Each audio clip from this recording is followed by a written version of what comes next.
이어 전도회 회장으로 섬기시는 최승희 지사님께서 성경 묵독하시겠습니다. 하나님께서 오늘 우리에게 주신 말씀은 요한일서 3장 19절부터 24절까지의 말씀입니다.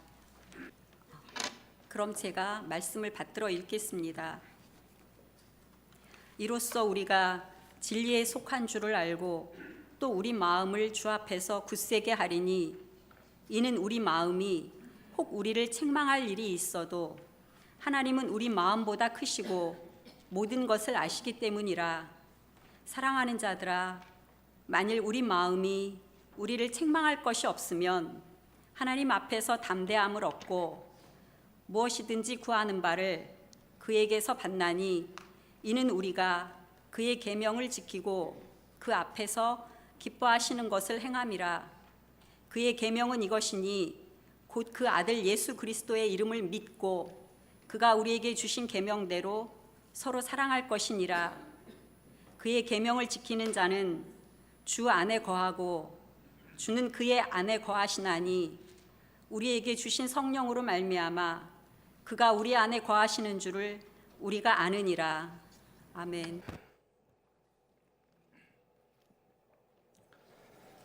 사람들이 사랑에 대해서 여러 가지 말로 예찬을 하지만 이 사랑과는 거리가 먼 감정과 행동이 사람들의 관계를 파괴하거나 마음을 상하게 하는 일들이 오늘 우리의 현실입니다. 파괴된 인간관계와 상한 감정은 사람들의 삶 속에 혹은 국가와 국가 사이에 전쟁, 살인, 폭력, 학대, 분노, 질시, 다툼, 불화, 비방 등으로 나타나서 다른 사람뿐만 아니라 결국은 자신마저도 파괴하는 것을 보게 됩니다. 사랑을 줄 줄도 그리고 받을 줄도 못해서 서로 소외시키며 사는 분들이 세상에 많아지고 있습니다. 우리는 다른 사람들과 관계하면서 감정이 상할 때가 너무 많습니다. 어른뿐만 아니라 아이들도 감정이 상해서 마음에 상처가 있는 것을 봅니다. 교회 학교 두 어린이가 각각 목사님에게 편지를 이렇게 썼습니다. 목사님, 저는 선생님에게서 하나님은 모든 사람을 사랑하신다고 배웠습니다. 그런데 제가 생각하기에는 아직까지 하나님께서 내 여동생을 만나보지 못해서 하나님이 다 사랑하신다고 말씀하는 것 같습니다. 목사님, 저는 언젠가 천국에 가고 싶습니다. 거기에 가면 우리 언니가 분명히 거기에는 없을 거니까요. 아마 이 말을 하는 어린이의 마음에는 동생 때문에 혹은 언니와 오빠 때문에 마음에 상처가 생겨서 그런 말을 하는 것이라 생각합니다. 어른들은 또 아이들보다도 더 큰 상처들이 감정과 마음에 새겨집니다. 그래서 평생 원수가 되기도 하고 평생 서로 보지 않는 그런 사람들이 있습니다. 직장이나 학교 혹은 교회에서도 받은 마음의 상처 때문에 힘들어하는 분들을 보게 됩니다. 그래서 어떤 교회는 이런 말을 합니다. 목사님, 하늘에 있는 성도들과 함께 있는 것은 분명히 천국이겠지만 땅에서는 여기에 있는 성도들과 함께 지내는 것은 지옥입니다.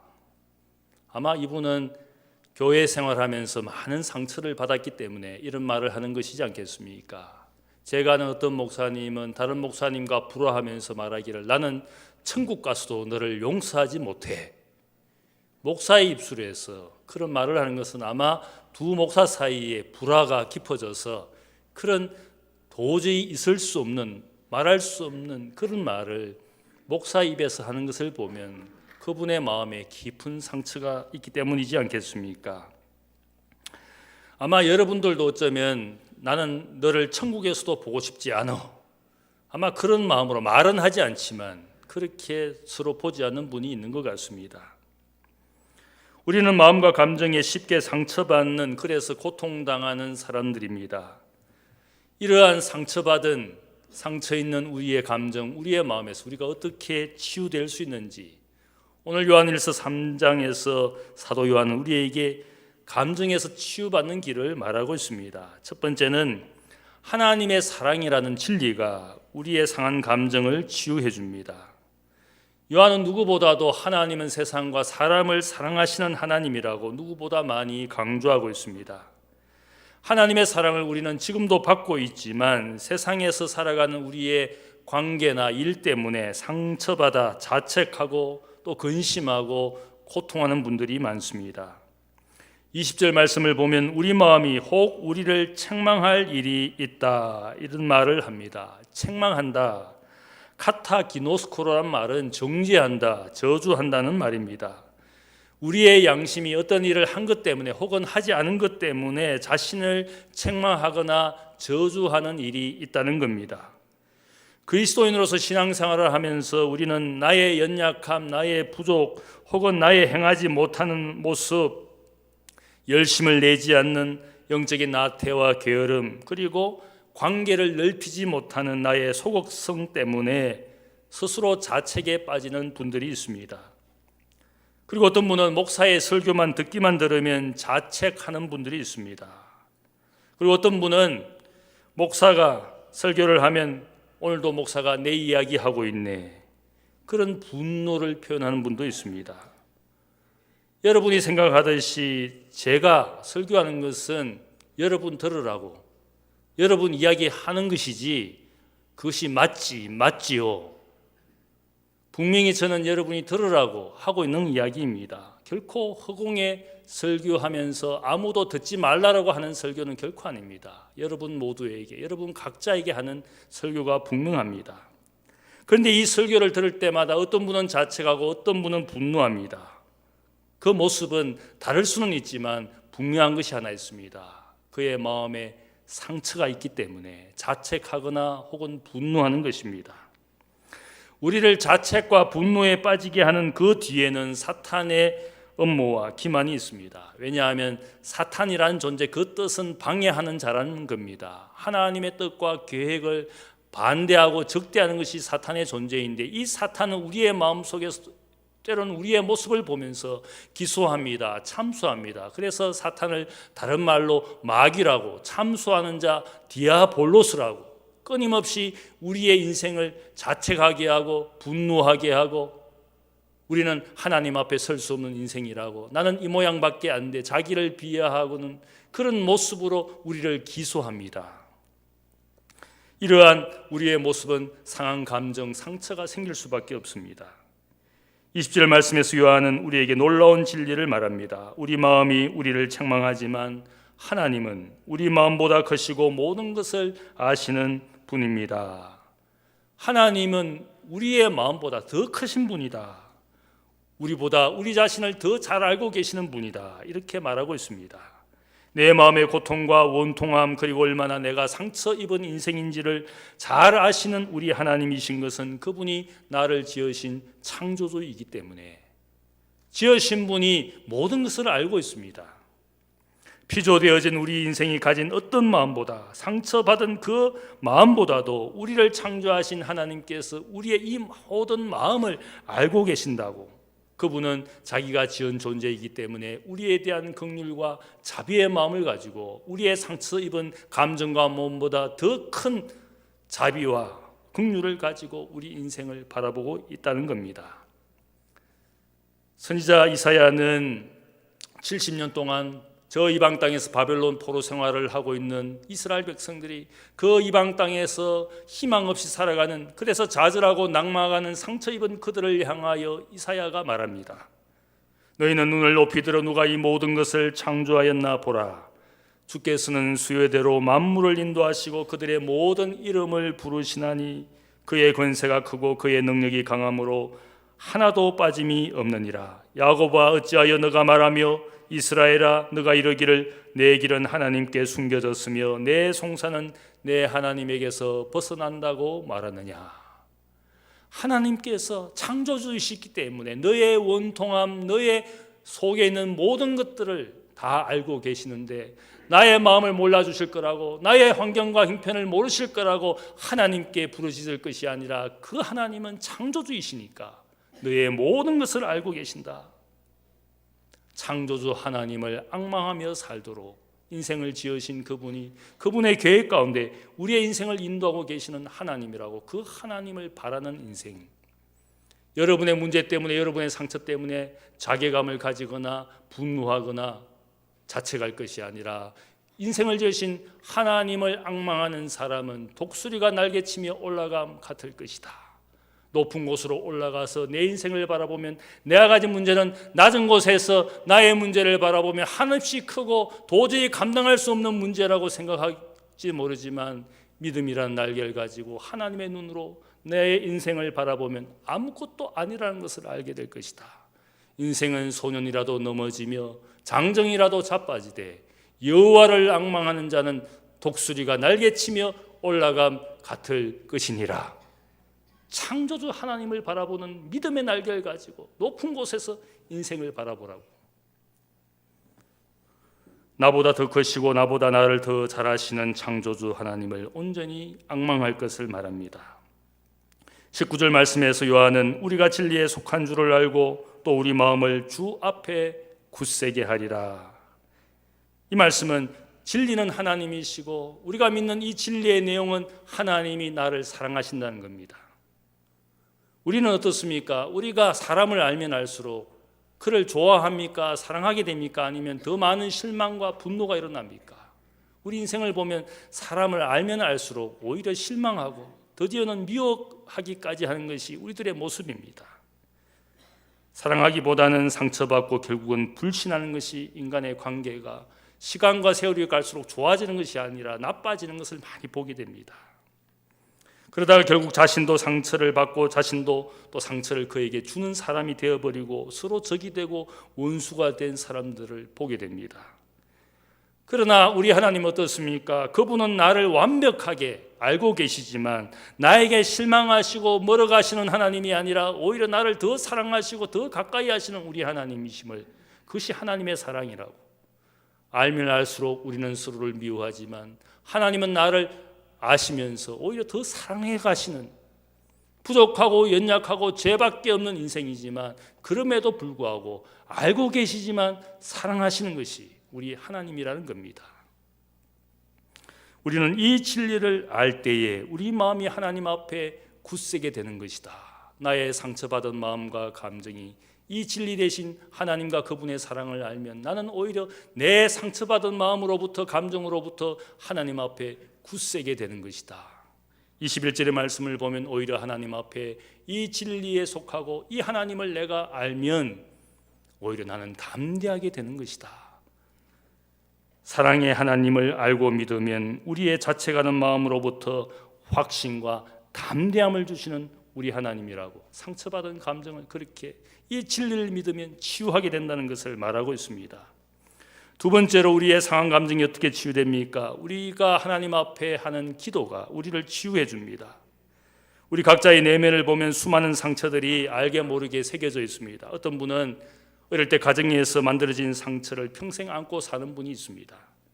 어떤 분은 일련의 사건이나 사고로 그 상처가 마음과 기억에 깊이 새겨져서 오랜 세월을 살면서도 그 상처의 늪에서 헤어나오지 못하는 분들이 있습니다. 작년에 나온 영화 중에 Leave No Trace, 흔적 없는 삶이라는 영화가 작년에 나온 영화 중에 최고의 영화로 꼽혔습니다. 이 영화를 보면 영화의 주인공인 아빠는 이라크 전쟁의 참전 용사로 제대한 후에 심한 외상 후 스트레스 장애로 다른 사람들과 어울려 사회생활을 하지 못하게 됩니다. 그래서 어린 딸과 함께 사람들의 삶으로부터 멀어져서 큰 공원, 포틀랜드에 있는 큰 숲을 가진 그 공원에 들어가서 숲을 집삼아 어린 딸과 함께 살아갑니다. 결국은 공원 경찰에 발견되어서 강제로 사회 복귀 생활을 하게 됩니다. 하지만 결국 아빠는 적응하지 못하고 숲으로 다시 도망을 갑니다. 딸을 데리고 도망가려고 하지만 딸은 세상의 삶이 너무 편하고 좋아서 아빠와 함께 그 숲으로 도망가는 것을 따라가지 않고 아빠를 떠나게 됩니다. 그것이 영화의 마지막 장면입니다. 이 영화를 보면서 상처받은 인생은 육적으로 혹은 정신적으로 떠돌고 살게 되고 삶의 의미도 가치도 찾지 못하고 결국 인생이 살았던 흔적조차도 남기기를 원치 않는 것이 상처받은 인생의 모습이구나, 그런 생각을 하게 됩니다. 가끔씩 뉴스에서 홀로 살다가 세상을 떠난 분들을 사람들이 뒤늦게 발견하고는 안타깝고 외로운 죽음이라고 뉴스가 보도할 때가 있습니다. 우리 사이도 점점 더 독신 세대가 많아지고 점점 더 그 비율이 높아져 가고 있다고 말하고 있습니다. 독신 세대가 많아지면서 홀로 살다가 외롭게 죽는 분들, 이런 일들이 일본에서는 오래전부터 있었습니다. 그래서 고독사다, 홀로 살다가 돌아가신 분들, 그분들이 남겨놓은 아파트와 집을 처분하지 못해서 수십만 채가 일본 정부가 그것을 처치하지 못해서 고민하고 있다는 이야기를 들었습니다. 상처받은 인생들은 더욱 외로워집니다. 살 때도 외롭게 살고 죽을 때도 외롭게 죽는 것. 어쩔 수 없는 상황과 환경이 그를 그렇게 만들었겠지만 이 모든 인생의 모양은 상처받은 인생의 외로움입니다. 관계에서 상처받고 일 때문에 상처받고 가지지 못하고 누리지 못한다고 해서 또 상처받고, 부모는 희생하여 자녀를 키웠지만 그 자녀가 부모에게 등을 돌릴 때 또 부모는 상처받고, 자녀는 부모의 억압 속에서 커갔기 때문에 부모로부터 또 상처를 받아서 상처를 안고 살아가는 그런 가정들이 너무 많습니다. 교회를 보면 어떻습니까? 교회는 목사가 성도 때문에 상처받고 성도는 목사 때문에 상처받고, 교회 안에 깊이 새겨진 상처 때문에 교회의 불화와 다툼이 끊어지지 않습니다. 저는 그 모습을 보면서 이것은 교회 안에 목사나 성도의 가슴과 삶 속에 새겨진 깊은 상처일 뿐이다, 이런 생각을 하게 됩니다. 친구 동료 목사님이 저에게 그런 말을 했습니다. 자기 아버지가 목사님이신데 돌아가실 때 자기에게 그런 말을 했다 그럽니다. 나의 세대는 목사가 굶주렸지만, 배가 고팠지만, 교인들로부터 존경을 받았지만, 너의 세대는 아마 목사는 배는 부르지만 교인들로부터 존경은 받지 못할 것이다. 그런 말을 유언처럼 남겼다 그럽니다. 이 말을 함께 듣고 있던 다른 목사님이 자신의 아버지도 목사님이었는데 지금 자기 아들이 전도사를 하고 있다 그럽니다. 그리고 이 말을 받아서 하는 말이, 지금 우리 세대는 배는 부르지만 목사는 존경받지 못하지만 내 아들 세대는 배도 고프고 존경도 받지 못할 세대가 될 것이다. 이 말을 들으면서 저는 그런 생각을 했습니다. 이것은 목사의 삶에 새겨진 상처이구나. 목사를 신뢰하지 못하고 목사를 웬만하면 기피하려는 그런 교인들도 많습니다. 이것은 교인들의 마음속에 새겨진 상처입니다. 사도 요한은 22절에서 말하기를 무엇이든지 구하는 바를 그에게서 받나니 이는 우리가 그의 계명을 지키고 그 앞에서 기뻐하시는 것을 행함이라. 갑자기 이 요한은 우리에게 기도하는 삶과 기도 응답의 복에 대해서 이야기합니다. 이 말씀을 묵상하면서 왜 갑자기 요한이 기도에 대해서 이야기할까 생각해 보았습니다. 요한은 이 구절에서 주 앞에서 하나님 앞에서라는 말을 반복해서 사용합니다. 그리고 24절에는 드디어 주님 안에 거하는 삶에 대해서 말합니다. 하나님 앞에 살고 주님 앞에 살고 주님 안에 거하는 삶의 대표적인 모습이 무엇이겠습니까? 그것은 기도하는 삶입니다. 우리가 무엇인가를 얻기 위해서 우리는 흔히 기도한다고 생각할지 모르지만 사실은 기도의 핵심은 우리가 하나님 앞에 사는 인생인 것을 확인하는 과정이 기도입니다.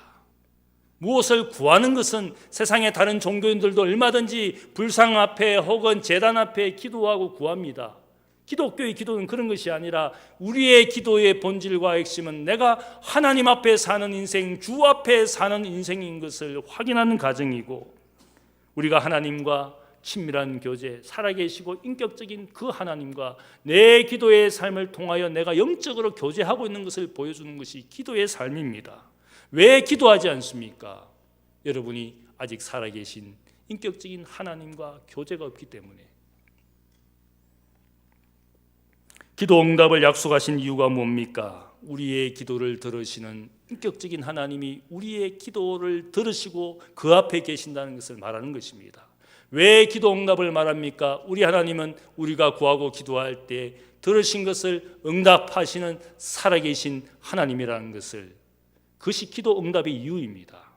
우상 앞에 우리가 구하는 것이 아니라 살아계신 하나님 앞에 내 기도를 듣고 계시는 하나님이라는 사실을 우리가 믿기 때문에 이 기도를 하는 것이고, 성경은 수많은 기도 응답의 약속을 우리에게 말하고 있습니다. 그분은 살아계시고 인격적인 창조주 하나님이라고. 우리 주님의 모습을 보면 그분은 공생의 시작부터 마지막까지 기도하는 삶으로 꽉 차 있습니다. 공생애를 시작하시기 전에 광야에서 40일을 굶주리신 이유는 굶주리시기 위해서 광야에 가신 것이 아니라 굶주림 가운데 하나님께 기도하기 위해서, 존귀와 영광의 메시아이시지만 이 땅의 메시아로 고난에 순종하기 위해서, 하나님의 뜻에 순종하기 위해서 굶주리며 하나님께 기도하신 것이 40일 광야의 삶이었습니다. 주님께서 그분의 사역 가운데 우리는 그분은 말씀의 사역, 치유의 사역만 하시는 주님의 모습만 가득하지만 사실은 그 사역의 내용을 보면 언제나 기도하시는 주님의 모습이 나옵니다. 때로는 사람들을 떠나서 한적한 곳에서 기도하시고, 사람들이 잠자고 있는 새벽 미명에 일어나서 기도하시고, 밤이 새도록 갈릴리에서 폭풍우를 만나고 있는 제 아들을 위하여, 그들의 영혼과 존재를 위하여 밤이 새도록 산에서 기도하시는 주님이었습니다. 그리고 그분은 십자가의 죽음을 앞에 두고 겟세마네 동산에서 땀방울이 핏방울처럼 보이기까지 간절한 고통의 기도를 들으신 우리 주님이었습니다. 그분의 마지막 십자가상에서 하신 7개의 말씀을 잘 알고 있습니다. 그 내용을 보면 다 기도입니다. 그 기도가 어떤 기도입니까? 나의 하나님 어찌하여 나를 버리셨습니까? 아버지여, 저들의 죄를 용서하여 주옵소서. 자기들이 하는 것을 알지 못합니다.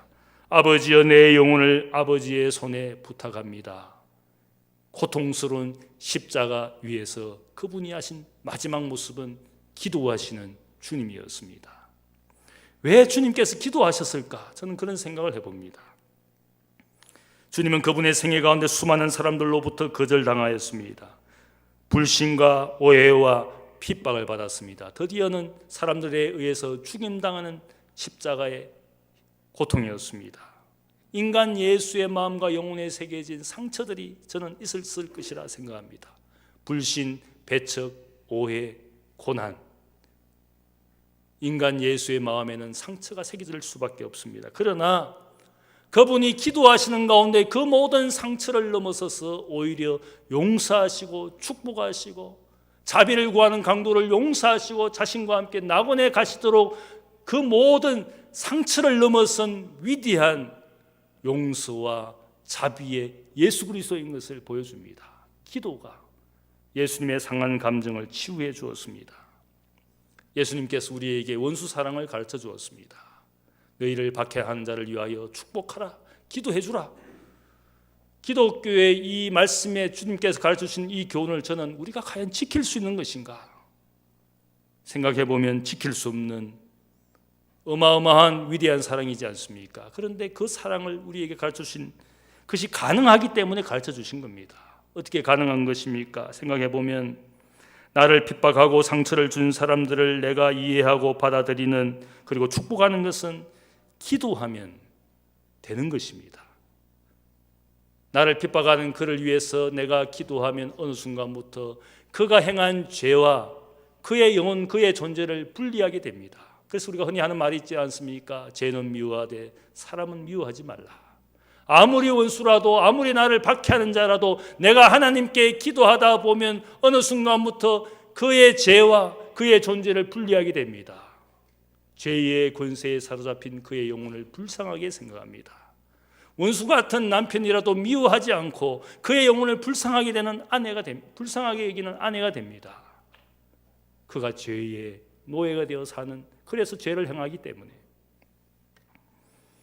하나님께 기도하는 주님은 자신을 십자가에 못 박는 사람들을 용서해 주었습니다. 평생 나쁜 짓만 하던 그 강도가 죽음을 두려워하며 자비를 구했을 때 그를 용서해 주고 함께 낙원에 있을 것을 선포합니다. 기도할수록 여러분은 죄와 사람을 구분하게 되고 악한 원수의 영혼도 드디어 사랑하게 된 겁니다. 그것이 기도의 능력입니다. 기도는 위대한 감정을 품게 합니다. 사람들을 위대하게 만들어갑니다. 위대한 기도의 사람들은 위대한 성인이 되어갔습니다. 기도는 사람을 바꾸고 위대한 사람이 되게 합니다. 왜냐하면 위대하신 하나님 앞에 내가 기도할수록 위대한 감정, 원수까지 사랑하는 감정을 가지게 하시는 것이 하나님의 역사입니다. 저는 여러분 중에 누군가 저에게 와서 목사님, 제가 자꾸 기도하다 보니까 제가 성자가 되어갑니다. 그런 교인이 좀 있었으면 좋겠습니다. 신앙생활 열심히 하는데 미워하는 것은 어쩔 수 없습니다. 저는 아직 그분이 하나님을 만나지 못했기 때문에. 저도 요즘 왜 이렇게 성자가 되어가는지 모르겠습니다. 성인, 성자는 캐톨릭만 쓰는 말이 아니라 성도라는 말 자체가 성인, 성자라는 말입니다. 거룩한 하나님을 따르는 백성들은 거룩한 물이 성인이 되어간다. 그래서 세인트라고 부릅니다. 성도를 우리가 영어로 표현할 때 세인트라고 말합니다. 알렉산더 대왕에게 한 사람이 찾아와서 엄청난 요구를 하면서 들어달라고 요청을 했습니다. 놀라운 것은 터무니없는 요구를 하는 그 사람의 요구를 알렉산더 대왕이 즉시 들어주었습니다. 그것을 지켜보던 신하들이 대왕에게 어떻게 엄청난 요구를, 말도 안 되는 요구를 들어줍니까? 물어보니까 왕이 말합니다. 그 사람은 나에게 엄청난 요구를 하면서 내가 그런 엄청난 것도 해줄 수 있는 사람으로 나를 높여주었기 때문이다. 말도 되지 않는 요구도 들어줄 수 있는 그런 사람이라고 나를 인정해 주었기 때문에, 나를 높여 주었기 때문에 내가 그가 구하는 것을 들어준 것이다. 여러분들이 하나님께 무엇을 구하느냐에 따라서 여러분이 하나님을 높일 수도 있고 낮출 수도 있고 심지어는 멸시와 조롱을 할 수도 있어요. 내가 구하는 것이 하나님을 이용하는 그런 세속적인 것이라면 나는 하나님을 멸시하고 있습니다. 내가 하나님 앞에 구하는 것이 하나님의 위대한 일이라면 나는 하나님을 높이고 있는 겁니다. 그래서 중국 선교의 아버지라고 불리는 허드슨 텔리는 하나님의 위대한 일을 기대하라, 하나님의 위대한 일을 할 수 있도록 기대하라, 그렇게 말하고 청년들에게 도전을 주었습니다. 하나님을 우상 취급하면서 내 탐욕을 이루는 것으로 이용하기 위해서 구하는 그 기도의 내용은 아마 세속적인 것으로 가득 차 있을 겁니다. 그의 인생의 기도의 내용은 하나님을 멸시하고 무시하고 있는 그런 기도일 겁니다.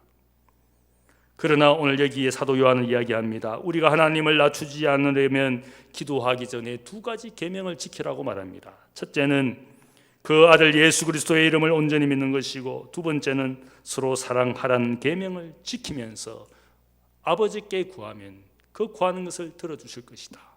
내가 하나님 앞에 하나님을 믿는, 주님을 믿는 온전한 믿음과 말씀하신 계명, 사랑의 계명을 지키면서 구하면 구하는 그것을 들어주시는 하나님이다. 내가 어떤 삶을 살면서 하나님께 구하면 그 삶을 귀하게 보신 하나님께서 내 삶에 필요한 일들을 응답해 주시는 것이 하나님이라는 겁니다. 상처받은 감정을 치유하기 위해서 하나님 앞에 먼저 기도하는 삶을 살아야 됩니다.